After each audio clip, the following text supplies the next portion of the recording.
In my line of work, as a private chef for the 0.01%, there are a lot of unwritten rules. Don't make eye contact unless spoken to. Never say, no, only, I will find a way. But the most important rule, the one I had to learn just to survive, is that reality for these people is completely optional.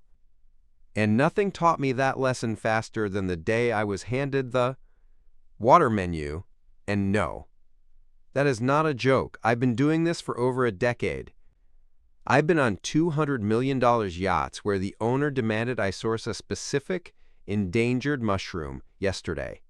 I've been asked to cover a $5,000 tomahawk steak in gold leaf, which, as a chef, it just hurts your soul. It's culinary vandalism.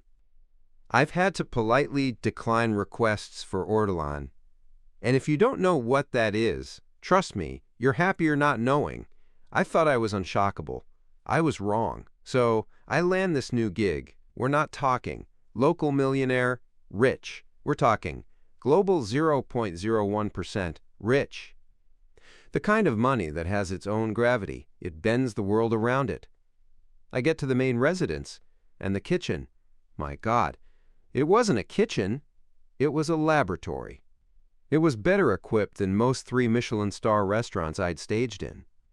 I'm talking walk-in refrigerators, bigger than my first apartment, induction ranges that cost more than my car, a centrifuge. But here's the thing I learned on day one. The family, they weren't foodies. They didn't care about flavor. They didn't care about my technique. They were intensely health conscious. My briefing wasn't a list of their favorite foods. It was a binder. A 3-inch binder detailing their biological optimization strategy. My job wasn't to cook. It was to curate their biology. I'm reading this brief, and it's insane. Everything had to be beyond organic, non-GMO, sourced from pre-vetted farms, Himalayan salt only, but only the pinkest veins. Every meal had to be pH balanced. And they were on a strict zero nightshade protocol. That means no tomatoes, no potatoes, no eggplant, no peppers. Think about that. As a chef, no. Tomatoes. So I'm in this $1 million kitchen on my first day, just trying to get my bearings. I'm plating their first longevity-focused lunch. It's basically just very, very expensive steamed vegetables and a perfectly poached piece of sustainable fish. I'm feeling the pressure, you know? Not to make it taste good, but to make sure it adheres to the binder. I'm on the pass. That's the stainless steel counter where the food gets finalized before it goes out. I'm wiping it down, just making sure everything is perfect. Up in walks the head butler. We'll call him Mark. You have to picture this guy. Mark was out of a movie. Absolutely impeccable. A Savile Row suit that probably cost more than my culinary school tuition. Posture like a steel rod. He didn't walk, he glided. And he had this completely blank professional face. Just nothing. He's holding this thing. A heavy, dark, leather-bound book.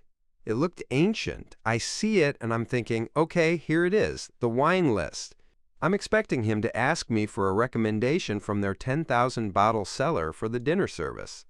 Mark glides up to the pass. He places the book on the counter. It makes this soft, expensive thud. He looks at me, not at me, more like through me, and says, with no emotion whatsoever, "Chef." A reminder of the water pairings for the family's lunch. I just stood there. My brain just buffered. You know that little spinning wheel on a computer? That was me.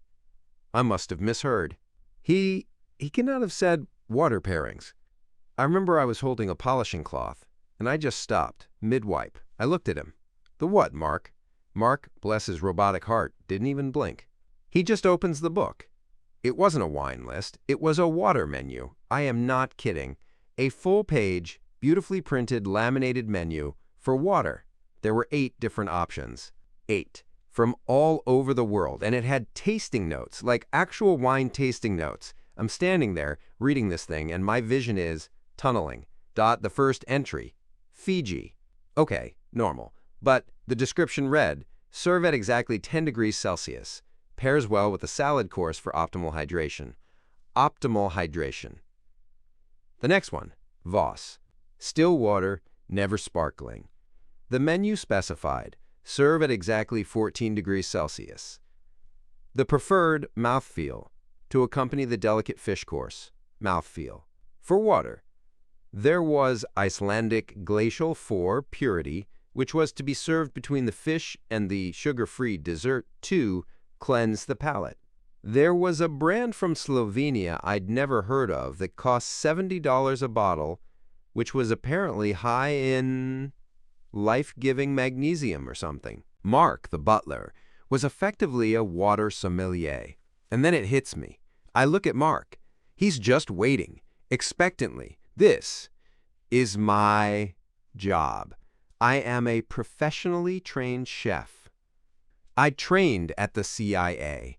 I learned mother sauces. I learned classical French technique. I can butcher a whole pig, and my job, right now, was to take 8 different expensive designer bottled waters, go to my state-of-the-art workstation, and use my $400 digital thermometer to bring them to 8 different specific temperatures.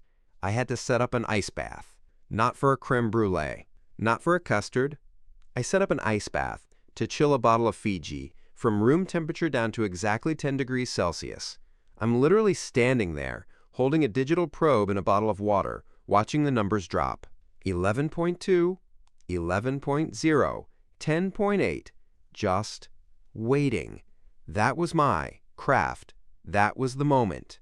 That was the moment I truly understood the profound, bottomless disconnect. When you have that much money, so much money that all your actual human problems are solved, reality just bends. It has to. You run out of things to buy. You run out of things to want. So you start curating things that are supposed to be simple. You start curating basic human needs: air, sleep, and water. It's what we in the private service industry call manufactured complexity. You take the simplest thing in the world, drinking a glass of water, and you turn it into a bizarre, complicated, status-driven ritual. Why? Because you can. Because your life is so frictionless that you have to invent friction just to feel like you're in control of something. So here's my professional advice, my insider secret. If you ever find yourself working for this crowd, whether you're a chef, a butler, a pilot, an assistant, whatever, never. Question. The absurdity. Never. Don't smirk. Don't roll your eyes. The second you show them that you think it's ridiculous, you're out. You just nod. You nod. You take that $12 bottle of Fiji and you treat it with the same reverence as a 1982 Chateau Petrus. You check that temperature like it's the most important job in the world. Because in their world, it is. You have to understand, for them, it's not water anymore. It's control. What's the one trade secret from your job that everyone else should know?